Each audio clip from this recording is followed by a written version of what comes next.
Alors, bonjour à toutes, bonjour à tous. J'espère que vous allez très bien et que vous passez un excellent dimanche. Bienvenue au nouveau sur la chaîne YouTube de l'analyste CVT, le Centre Benoît de Training. Alors, on a dépassé la barre des 300 abonnés. On est presque à 350 abonnés. N'oubliez pas également de vous d'intégrer notre groupe Telegram. Je vais mettre le lien sous la vidéo et également notre prochaine rentrée qui est pour le 10 novembre. D'accord. Alors, aujourd'hui, nous allons faire bon, 5 paires, en tout cas, si le temps nous le permet. Nous allons commencer comme d'habitude avec EuroUSD. Je crois qu'on avait parlé de EuroUSD la semaine passée. EuroUSD est dans ce range H4. D'accord. Bon, avec Ishimoku, j'avais ajouté Ishimoku. Voilà. Donc, on peut rapidement détecter le range avec Ishimoku parce que le nuage ici est à l'horizontale. D'accord. Et ça commence par twister. Donc, déjà, on peut déjà identifier le range. On pouvait même acheter depuis la bonne inférieure ici. Alors, bon, on va désormais commencer par faire nos analyses en combinant Ishimoku et Châtillon. On a même une séance prévue pour ça le 7 novembre. Mais pour le moment, nous allons faire l'analyse de telle sorte que, comme le faisons avant, quoi. Donc, Euro USD ici s'inscrit dans ce range H4. D'accord? Donc, range bonne inférieure 1,1431, bonne supérieure 1,1610. Et bon, la bonne centrale du range, on a une zone de support résistance, sinon une zone qui jouait le rôle de support pendant un bon moment. La zone des 1,1509, 1,1530. Donc, comme je l'ai dit, on pouvait acheter le vendredi sur le rebond ici, sur la bonne feuille du range, c'est-à-dire les 1,1431. Si je pars en H1, vous allez voir, je demande un peu l'échelle. Voilà, on avait cette petite tendance baissière au sein du range. Donc, même dans un range, quand vous avez par exemple un range en H4, vous pouvez avoir une petite tendance haussière baissière en H1 ou en M30, c'est-à-dire la rotation totale et la rotation complète de la bonne inférieure à la bonne supérieure peut former une tendance haussière. Mais vous savez que vous êtes quand même dans un range. Donc, c'est ce qu'on a eu ici. D'accord, depuis la bonne supérieure jusqu'à la bonne inférieure, on a une petite tendance baissière. Le vendredi, on pourrait jouer sur le rebond. Si vous n'avez pas pu acheter sur le rebond ici, la deuxième chance, c'était sur la cassure de la résistance baissière ici. D'accord. Actuellement, on est au niveau de la zone centrale du range. Et ça coïncide même avec cette petite résistance que nous avons au niveau des 1,1530. Donc, si on doit établir un plan, bon, avant tout, on est dans un range. Si on doit établir un plan, nous allons acheter sur la cassure des 1,1530 pour aller chercher la bonne supérieure des 1,1610 ici.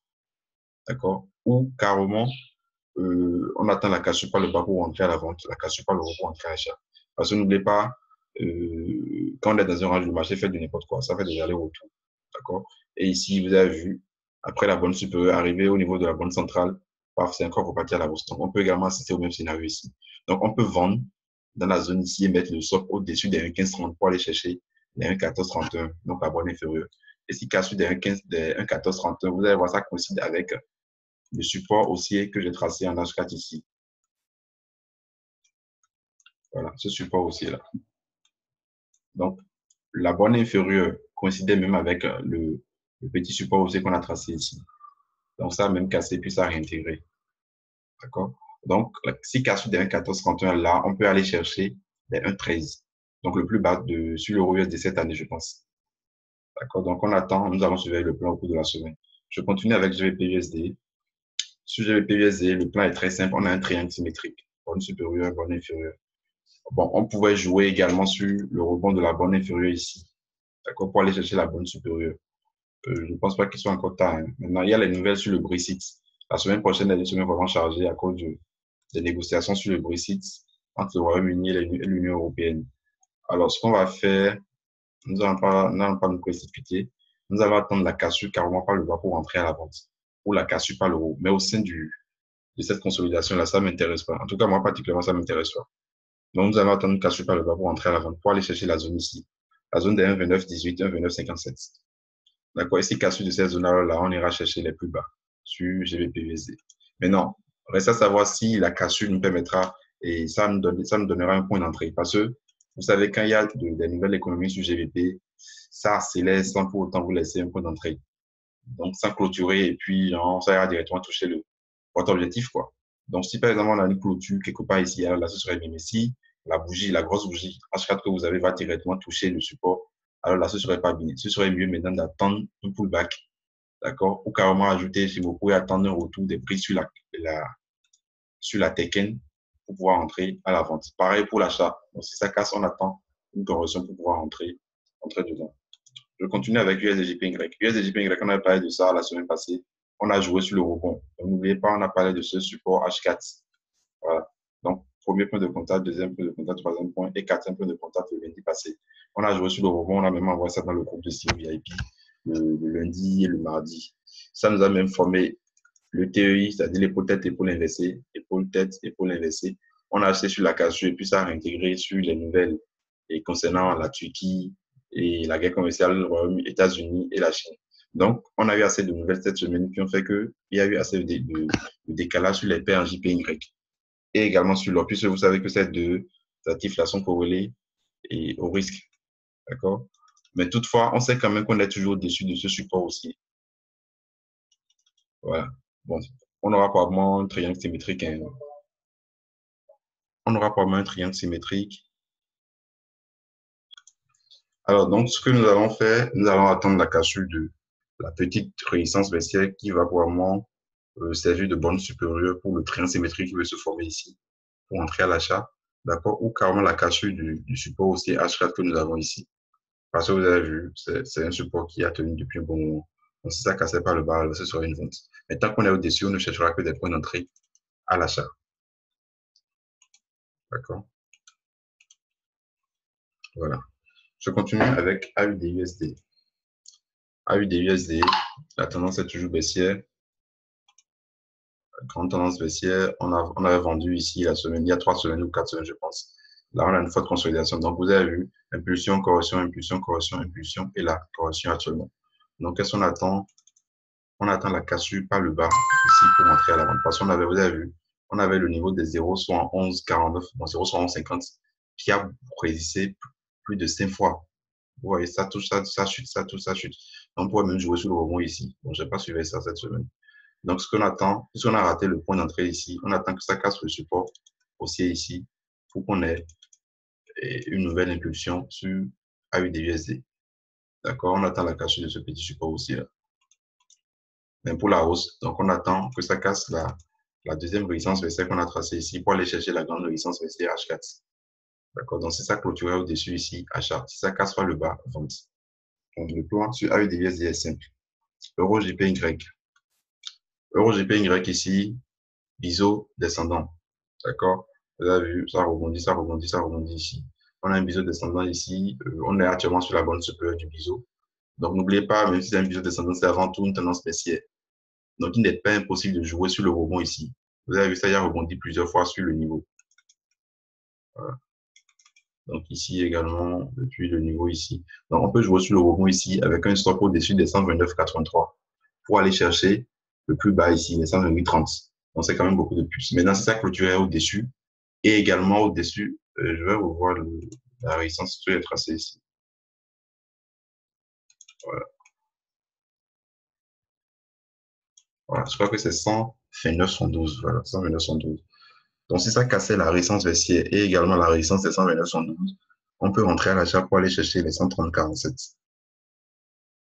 D'accord? Donc, nous allons vraiment surveiller également ce plan-là. Nous allons surveiller ce plan. Alors, je continue avec USD4 qui m'intéresse bien. On a un biseau d'élargissement. Ça a buté actuellement le vendredi passé sur la bande supérieure du biseau d'élargissement ici. Vous voyez. Donc, qu'est-ce que j'attends? Donc, on pourrait également jouer sur le rebond parce que vous avez vu ce que ça a fait. Paf, aller chercher la bande inférieure. Paf, bande supérieure. Donc, on pouvait rentrer ici le vendredi. Là également, je n'étais pas devant mes écrans. On attend la cassure par le rebond pour entrer à l'achat. D'accord? Et étant donné qu'on n'a pas pris la vente ici, depuis ce niveau-là, maintenant, ce sera un bon ratio ici. Je vais en H1. Bon, c'est pas encore tard, hein, je pense pas. Je pense pas que ce soit tard. Donc, 40 pips, voilà. Pour assez de pips. Hein. Donc, je pense qu'on peut rentrer à la vente et mettre le stop légèrement au-dessus ici. Maintenant, si ça clôturait au-dessus, c'est vrai qu'on va sortir avec une légère pète de 40 pips. D'accord? Et si clôture au-dessus, alors là, ce sera un achat. Sinon, là, on pourrait jouer sur le rebond depuis le contact ici. Donc, je vais vraiment surveiller ce plan sur l'USD4. D'accord? Donc, vous aurez tous ces plans, vous aurez même la vidéo sur notre groupe Telegram tout à l'heure. Bon, on a parlé de... OK, EuroCHF. EuroCHF, on avait ce support haussier qui a été cassé au cours de la semaine. Voilà, ça doit être le vendredi, bien le jeudi. On a eu la cassure et puis une forte accélération le vendredi sur l'euro. Mais la résistance ici a toujours tenu les 1,1492. D'accord, ça a tenu donc, sinon carrément les 1,15, je pense. 1,15, voilà. Donc, on peut jouer également sur le rebond, c'est-à-dire rentrer à la vente avec un stop au-dessus des 1,15 pour, pour une continuation de la baisse. D'accord, pour une continuation de la baisse. Bon, premier TP sera le plus bas de la semaine passée. Bon, de cette semaine, quoi. Voilà. Donc, les 1,1390. Donc, on peut prendre une vente sur EuroCHF, mettre un stop légèrement au-dessus des 1,15. Donc, ça fait à peine, ça doit être également un truc de 40 pips. Hein. Donc, ça n'atteint même pas 30, 40 pips, donc 30, 35, 32 pips. Je crois que c'est un bon ratio, on peut rentrer. Maintenant, si c'est que ça clôturait au-dessus également, là, nous allons rentrer à l'achat. Et vous voyez que c'est une grande tendance baissière qui a été cassée, sinon même un biseau descendant. D'accord? Donc, si clôture au-dessus de 1,1500, on peut rentrer à l'achat sur EuroCHF. Mais actuellement, on peut rentrer à la vente. Même à l'ouverture du marché, on peut rentrer à la vente. On peut rentrer à la vente. De toute façon, on va jouer sur le rebond. Alors, je crois que c'est tout ce que j'ai préparé pour vous aujourd'hui. N'oubliez pas, abonnez-vous, partagez, likez. Et invitez vos amis à intégrer le groupe Telegram. Si vous n'avez pas fait encore, vous pouvez le faire. De toute façon, partagez assez de setup dans le groupe. D'accord? Et vous pouvez me contacter 66 04 29 19 pour tous les renseignements dont vous avez besoin. Pour vous inscrire pour notre prochaine vague de formation qui débute le 10 novembre prochain. Et également pour les signaux. D'accord? Notre groupe de signaux. Je vais rapidement vous montrer nos statistiques. Je ne sais pas si je l'ai ici. Voilà. Statistiques de notre groupe de signaux depuis juillet, je pense. Voilà.